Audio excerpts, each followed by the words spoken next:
Thanks.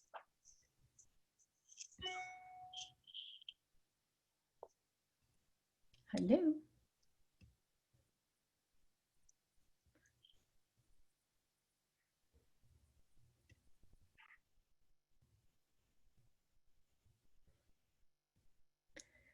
Welcome, everybody.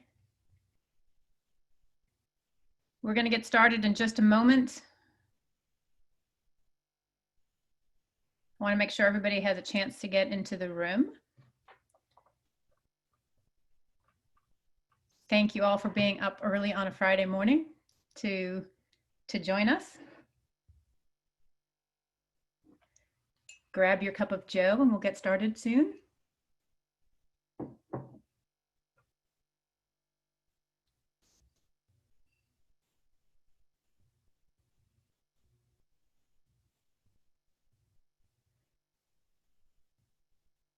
So I know we're limited in time today. Unfortunately, the speaker has to leave us at 9:30. So I'm going to get started, even though I know that there are some folks trickling in who have a little trouble waking up on a Friday morning. So they can join us in progress. But I just want to welcome everybody to DemBiz. We are the Democratic Business Council of Northern Virginia, a networking and event organization for progressive business professionals in the area. My name is Joyce Connery. I'm on the program committee of DemBiz, and I'm thrilled to host you today. I just want to get through some housekeeping before we start. If you're interested in joining DemBiz, please go to our website. It's easy, dembiz.org, and sign up to be a member. In non-COVID times, we have fantastic in-person breakfasts and special events with time to mingle with friends. In the meantime, during times of COVID, we're Zooming, and we have some great content as well, so please go to the website. Special thanks to our sponsors and our benefactors. Today, I'm going to give a shout out to our benefactor, the indomitable Carlos Del Toro. Carlos, thank you for everything you do for DemBiz and for getting Joe Biden elected. We really do appreciate it. I would ask you not to give us a room rating because we will clearly get 0 out of 10 here. But again, a thank you for coming. So like I said, due to circumstances beyond her control, the speaker has a hard stop at 9:30. So she's going to actually start with some information that she wants to share with everybody. And so while she's speaking, if you have a question that we can hit after the fact, there's a Q&A button at the bottom of your Zoom bar. Use the Q&A button. I'll be scrolling through those and asking questions to the speaker when she's done with her opening remarks. So without any further ado, I have the distinct honor and privilege to introduce our guest, the 56th Speaker of the House of Delegates, Eileen. As you know, the speaker represents the 41st District here in Virginia, winning her seat for the first time in a special election in 2010 by a mere 37 votes. Every vote counts, folks. She's the first speaker, woman speaker in the House in 400 years of history. She's a graduate of Ithaca College, went on to get her JD from American University, and has worked in the administrations of both Governors Warner and Kane. She's known for her great work preventing gun violence, improving education in the Commonwealth, advocating for women's health, equality, and inclusion. So welcome, Speaker Fillercorn. Thank you. Thank you so much, Joyce, and everybody. And it's great to, I can't see you all, but I know you're there actually. And hopefully I'll see your little faces on the screen. I wish we could do this in person. And, you know, I love coming to the breakfasts. And so not only is this probably easier for some of you, that's why you probably have more people that are able to get on, but it's also not at like 7:30 in the morning or 7. I remember how early it was. So 9 o'clock is much more reasonable. I apologize in advance. I'm going to try to stay on longer. But since we scheduled this, they scheduled a MEI meeting, which is Major Employment and Investment Projects Approval Commission meeting. And so I have to get on literally minutes after I get off of this. But that's the story of my life, just going from one thing to another. So there are several points that I definitely want to share with you, things that I would like to say. And then I look forward to your questions. And I'm sure some of what I have to say will spur you along with other questions. So so anyway, it's great to see you all. So I definitely wanted to hit upon some of our accomplishments from this past session because they are many and very historic. I also recognize that times are really tough for everybody. Since we adjourned Sine Die, we immediately that same day we adjourned Sine Die went, the governor declared a state of emergency. And so we've been in quarantine ever since. And I know times are tough. It started out really that we were focused on the pandemic, the health crisis, and soon turned into obviously a fiscal financial crisis. And, I think we're very fortunate to have our governor, Dr. Northam, at the helm, the only governor actually who is a health professional. And I know it's a challenging time, but we're going to get through this. And I'll talk a little bit more about where we are economically and financially and as it relates to our special session. But I'd be remiss if I didn't talk about what's really on all of our minds, the pain and the frustration that we all feel, and that we've seen across not just the Commonwealth of Virginia and Northern Virginia, but the entire country when we think about and talk about criminal justice reform and race relations, and we talk about police reform. There's no question in my mind, and I'm sure many of yours, that George Floyd and Ahmaud Arbery and Breonna Taylor should be alive. And the racial inequities in our nation that led to their deaths should have been eliminated a long time ago. And I often say, as a elected leader, it's my duty to listen, and I think we have been listening. We've been hearing and trying to understand the pain that African Americans and people of color feel. But more importantly, I do feel strongly that it's my duty to act. And so I quickly laid out a plan to address criminal justice reform and police reform at our special session. Many of you know we are going back into special session on the 18th. And the focus of that special session is definitely the budget. We had the opportunity to pass an incredibly progressive, the most progressive budget ever, focused on so many issues and priorities that we have held, for a long time. Unfortunately, due to the economic crisis and the pandemic, we had to unallot a lot of those priorities. So towards that end, we knew we would be back after the reforecasting was done to focus on the budget. So when we return on the 18th, we're focusing on the budget. We're also focusing on our response to COVID-19, and we are going to address criminal justice reform and police reform. So in anticipation of that, though, I felt there was no reason to really wait until the 18th to start discussing criminal justice reform and police reform. So as we prepared, I combined two committees, the Public Safety Committee and the Courts of Justice Committee. And I said, let's have hearings. So we combined those two committees. We held 3 hearings. It went incredibly well. It was the first time, so historic again, that we ever allowed and enabled live virtual testimony and also written testimony in the Commonwealth of Virginia. And so we were able to open it up to stakeholders and individuals to share with us their concerns and their thoughts about this legislation. So yesterday you probably saw also, I wanted to mention that we laid out our priorities for the 2020 special session. So I know we don't have enough time. Normally I'd go through some of those. There might be specific questions. So we laid out, I'm telling you, a very, very bold plan, which will continue to support the Commonwealth's businesses, students, workers, teachers, healthcare systems as we recover from COVID-19. As one of the priorities for our special session. We are also going to pass long overdue legislation relating to reforming our police and criminal justice system. So that, coupled with the fact that obviously we're still in the middle of this pandemic and trying to ensure that everybody, that we're able to remain safe and we keep everybody safe, but also have an efficient and an impactful special session. So that's quite daunting, but those are our goals and our plans for the session on the 18th.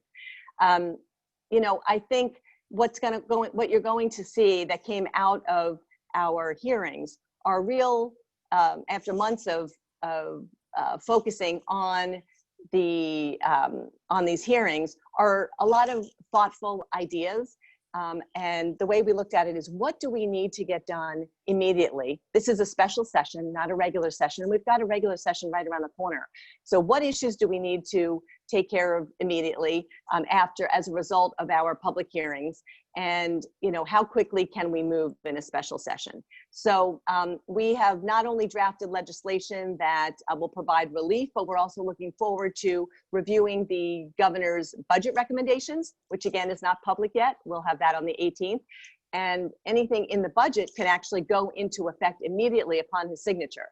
So I think what some folks don't realize is that if it's in the budget, once the governor signs it, it becomes law.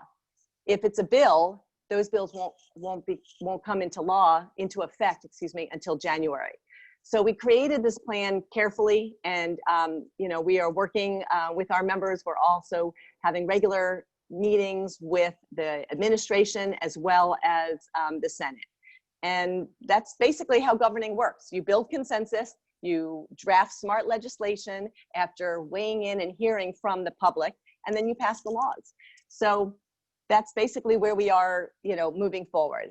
I would also be remiss if I did not highlight several of our successes this past session.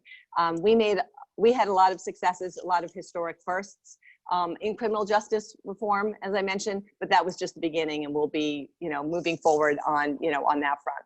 But our 2020 legislative session, as so many of you know, was historic on lots of fronts, and it's all thanks to so many of you and your hard work and your efforts. So last year when we were traveling around, and as you know, I was traveling everywhere, and many of you were too, I said to you, please, knock on those doors, make those phone calls, and really engage with and support our incredibly talented, bright, capable, competent candidates. And I told you if you did that we would bring swift, bold, decisive change to the Commonwealth immediately. And I'm so proud to say that because of your hard work, because of your dedication, our new House majority delivered. There is no doubt about that. And not only that, we delivered, but we turned promises into actions. So it was exciting. And I feel like, I've said this before, but I feel like we not only showed the Commonwealth, but we showed the entire country that Democrats know how to govern and Democrats get results. So with the Democrats in full control of the House and the Senate and the governor's office for the first time in a generation, we cleared the 20-year Republican bottleneck on progress in the Commonwealth. And we had a lot of firsts. So yes, Joyce, I was proud and beyond belief to become the first woman and also the first person of the Jewish faith in 400 years to serve as Speaker of the House. We had our first African-American and first women to serve as Majority Leader, my friend Charnel Herring, and as Senate President Pro Tem, and my friend Louise Lucas from Fort Smith. Again, first. I had the opportunity to make appointments to committees. Making the appointments, I was able to include the first ever in 400 years, African-American women to serve as House committee chairs. Shocking that it's taken 400 years, right? I was able to appoint our chair of appropriations, the first African-American male. So the list goes on and on of firsts. And again, I think what that shows is elections matter, elections have consequences. So when we did adjourn in March, we had passed a budget that would incredibly strengthen our economy. And you all know that Virginia is first in the nation when it comes to business. And so many people on this call, I know, so many individuals, so many groups, stakeholders had a hand in regaining that ranking. And this is very, very important. It's an amazing accomplishment, something that we tout all the time. And there is a lot of work that will need to be done to keep this ranking, especially given the pandemic. And so we'll need to be working together. I also wanted to say that a core duty that we have to our constituents is to do everything in our power to ensure that they can succeed in our economy. And basically, I guess it sounds just, simple, but provide for their families. And this pandemic, this health crisis, this economic crisis, obviously is a challenge for everybody. So I think part of this actually is including a focus of mine which has been transportation. Always a top priority, always something that affects business. I know I've come on here before and shared my thoughts on transportation with you all. As a resident and as a delegate of Fairfax County, I know there is nothing that we as Northern Virginians dislike more than traffic and how much time we spend in traffic. So I was proud to patron Governor Northam's Omnibus Transportation Modernization Bill. And it was a big haul. You guys were there. We had a lot of support for the legislation. It wasn't easy, but it passed. And so that was, that was key. There are parts of that I was going to go over that I wanted to mention, but I don't want to do that because I just don't know how much time we have. So I can delve into the Transportation Modernization Bill later, but it provided $68 million in funding for Northern NVTA. And we all know how important that is. NVTA's work is extremely important to Northern Virginia's economic prosperity, to the innovation, mobility of our region. And so that's something I definitely wanted to mention. The Omnibus Transportation Bill also provides groundbreaking access to commuter and passenger rail. Again, has always been a top priority of mine. And this specific legislation will double the Amtrak service between Washington, D.C. and Richmond. Another huge, huge success asset of the bill. And something I would be remiss if I didn't mention, we always focus on anti-discrimination legislation. We have introduced the tough bills with the goal of, doing more than just making the statement that we, that we want our Commonwealth to be more opening and welcoming. This year we had the votes. So not only to give those speeches, we were able to pass legislation, and specifically the Virginia Values Act, which finally makes it illegal to deny Virginian employment in housing or public accommodation based on who they are and who they love.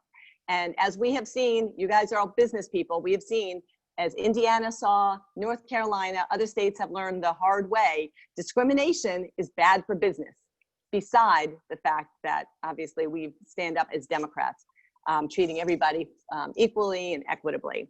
So as we continue to try to focus on expanding business in the Commonwealth, it's attractive for companies to come to a state that actually says we will not accept discrimination of any kind. So I look at that as a social, but also a business, issue as well. We made great strides in building Virginia's workforce. We had some great bills around education that I can go over as well. I don't know that we have enough time to delve into all of these bills. You mentioned, Joyce, you mentioned gun safety, been an issue I care a lot about. I know many of you do. We passed the most sweeping gun safety legislation in our history of the Commonwealth.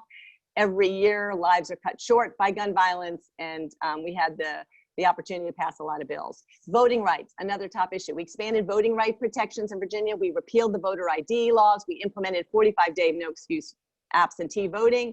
And finally, we replaced the Lee Jackson Day holiday with a holiday that actually represents who we are as Americans, and that's Election Day.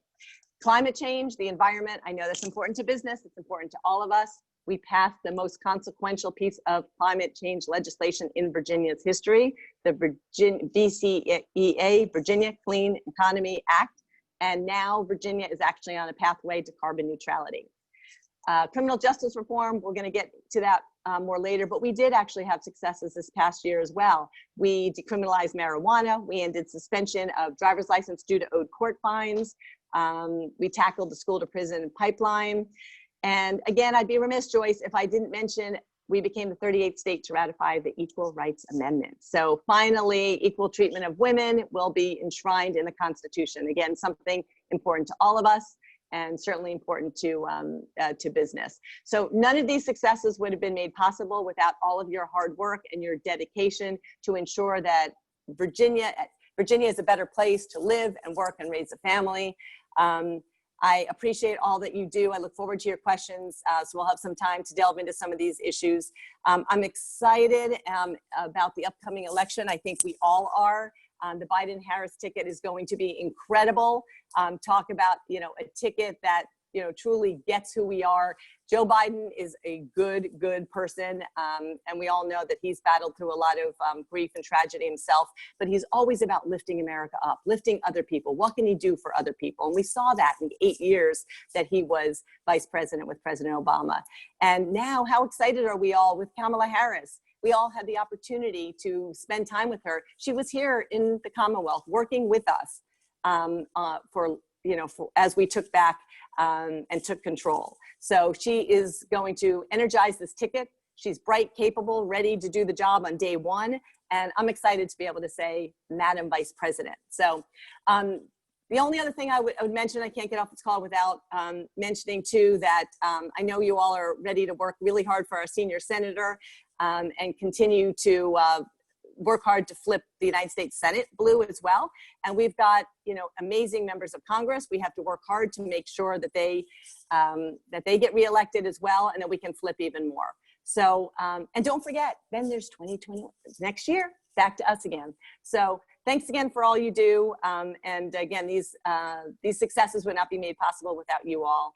And I look forward to seeing you in person. Stay safe and well, and let's get to some questions. So you can see why we get a lot done in Virginia, because we have such an energetic speaker who can run the gambit. I think we actually have a new motto for the Democrats with your transportation bill. Democrats take you where you want to go. That's There you go. I like that. Very good, Joyce. So I do have a few questions from the audience about where the Democratic list of priorities can be found for the special session. So I do want to point people to www.vahousedems.org. Yesterday, I think it was, the House Dems put out their, I can call it a wish list for things they wanted to get done. I don't know, Madam Speaker, if there's anything more specific you could talk about in terms of the list of priorities and where to find them. Yes, definitely. So yeah, we put this out just yesterday. We've been working hard, around the clock to try to come up with a list of actual bills. We're working on the draft bills. The language of each bill is not out there yet. We're working on getting the drafts. And as I mentioned, this is a combination of budget bills, COVID bills, criminal justice reform, police reform.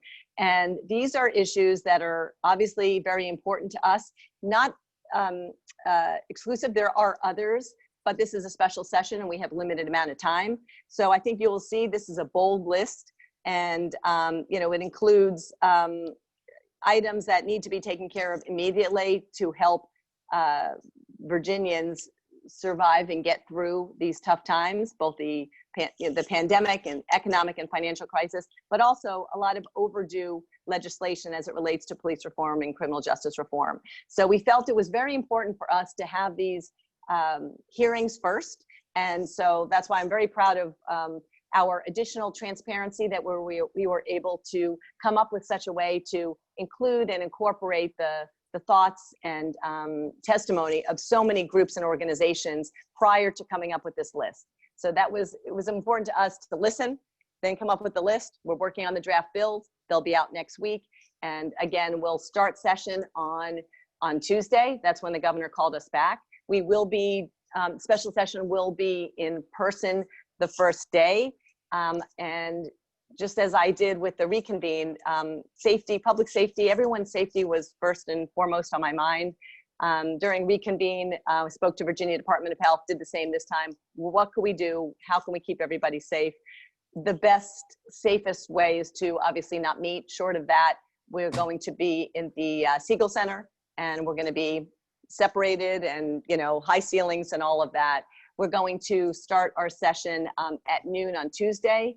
And we anticipate and hope to have a lot of the additional committee work and hearing work over the next few weeks following that done remotely. And that is the plan. We'll have more opportunities for public testimony on this list of bill that you can see that we released yesterday. And the actual bills will start dropping next week as well. I do anticipate special session would go several weeks, but again, we will not be together for that. We still need to provide the Appropriations Committee and in the House and the Senate time to actually look at the budget, and we're not going to get the budget officially until the governor presents it on Tuesday before the Tuesday morning before session to the Appropriations Committee and Finance Committee. And for those of you who are interested, this will be live streamed. We'll probably put a link to it in the DemBiz org so that you can pay attention to the bills. Just to mention some of the bills that have come up that are sponsored by the Democrats, they include broadband access to remote learning, telehealth, protecting the elections through COVID, or protecting people who want to vote during COVID, and housing protections. So to get to a couple more of our requests or our questions from the audience. First of all, there's a lot of thanks for you, Speaker, for all that you've done and how proud the DemBiz org is of you. So one question was to ask you if you could comment briefly on what steps the Commonwealth is taking to ensure that we minimize Trump's efforts to repress the vote in the Commonwealth this November. This is on a lot of our members' minds. Yeah, so we have lots of ideas, and some of which we're hoping to see in the budget, like the drop boxes and things like that. So we've been working with the administration. We've been working with the folks in elections and the Secretary of Administration. So we're hopeful that some ideas and thoughts that we were initially thinking of introducing bills for will actually be in the budget. Because as I said earlier, unfortunately, the bills that we pass won't become law until after the election. And so that's not going to be helpful. So once we realize that the timing of all that, we realize we really do need to move forward and get some of these measures and ideas into the budget. And so we're working with the administration on that. And again, we don't have the budget yet. I know we're all concerned about that though. Yeah, so going to the budget, one of our members is asking about what areas of the state budget in particular will be adjusted as a result of COVID. Obviously, you've got reduced revenue streams, but a larger list of things to do with that money. Yes, and you know what saddens us really is that we put together the most progressive budget that we were so proud of and made so many commitments and so much progress on so many different issues. And unfortunately, a lot of those priorities were unallotted. So we knew we had to wait for the reforecasting to finish, and we had regular meetings with Secretary Lane. Unfortunately, there's still a tremendous shortfall, and will be over the next biennium. So while we might be in a better position than a lot of other states, unfortunately, there's going to be a lot of really tough choices that we have to make. And unfortunately, we're not going to be able to reallot all that we had before. So focusing on, obviously, COVID-19 and who needs the help now, and then what can we do? Talking about K-12, talking about higher ed, there's a lot of areas that need help now. And so what we have to do is obviously make tough decisions, prioritize, and then move towards the regular session. We are going to, I was able to speak with the secretary. We will have another opportunity to reforecast and look at the budget again in January. And that's going to be very important because as you know, things change regularly. We don't know what we can even expect if there's going to be another deal, anything else out of the Senate. So, and if that happens, we don't know if that's even going to happen. Not likely to happen prior to the special session. It might happen during, might happen after. So we're going to have to be flexible. There's a lot of priorities, whether you're talking about the G3 program, you're talking about early childhood, so many things we all champion that are on hold. Also, we're now looking at a lot of these bills on this list of our priorities, of the caucus priorities. Some of them will have fiscal impacts. We're talking about criminal justice reform, police reform, and other issues on here. There's paid sick days. So there's a lot of really important, issues and bills that we're going to be addressing in special session. And unfortunately, there will not be the money for all of these initiatives, all these proposals, and all the ones that that were included in the original introduced budget, unfortunately, that were unallotted. So it's a tough position. Sophie's choice, so to speak. Yeah. Well, I know that you're running out of time, so I want to, on behalf of DemBiz and all of our participants, thank you. I'm okay, Joyce, if you want for another 5 minutes, and then I can just pop on. So I feel bad. Don't tell your staff because they will be very angry with you. I'll say 5 more minutes, and then I'm just going to literally click over to NEI.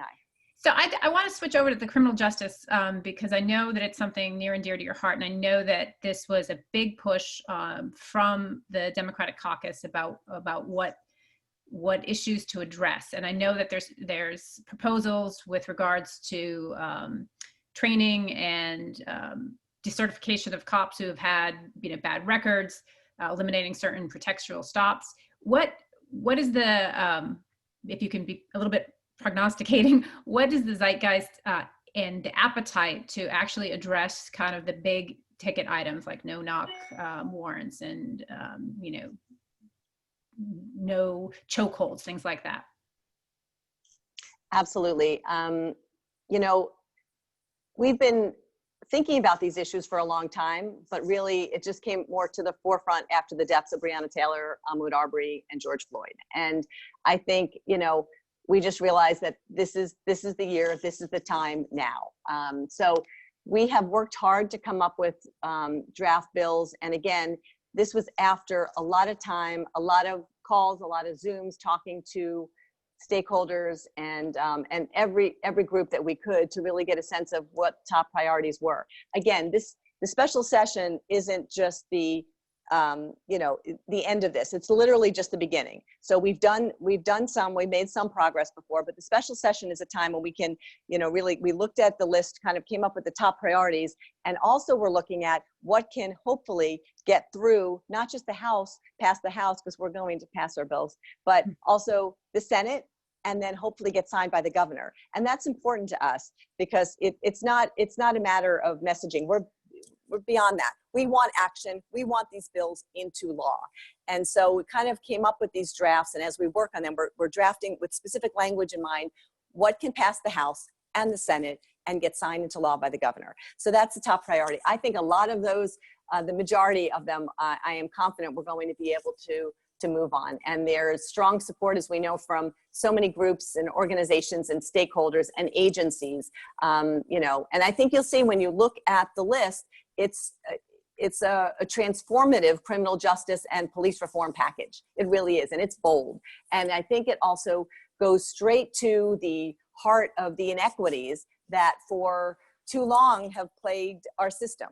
And, and also the other thing that I mentioned, when you mentioned the budget, we're also looking at working with the budget as it relates to the inequities, right? And we're talking, it's not just criminal justice reform and police reform. It's also education. It's the budget. It's, it's healthcare, right? So I think you're going to see that permeate the special session, both in the budget as well as in these specific bills. Well, I know you wouldn't have chosen to govern in this time, but we're grateful that in this time you are the one who is governing, because we believe that your priorities are our priorities. And you're right, everything has to be looked at with an equity lens in order to address the longstanding issues that face the Commonwealth and the country. So I'm going to leave it to you for any closing remarks you have or admonitions to our folks as to what they can do to help you.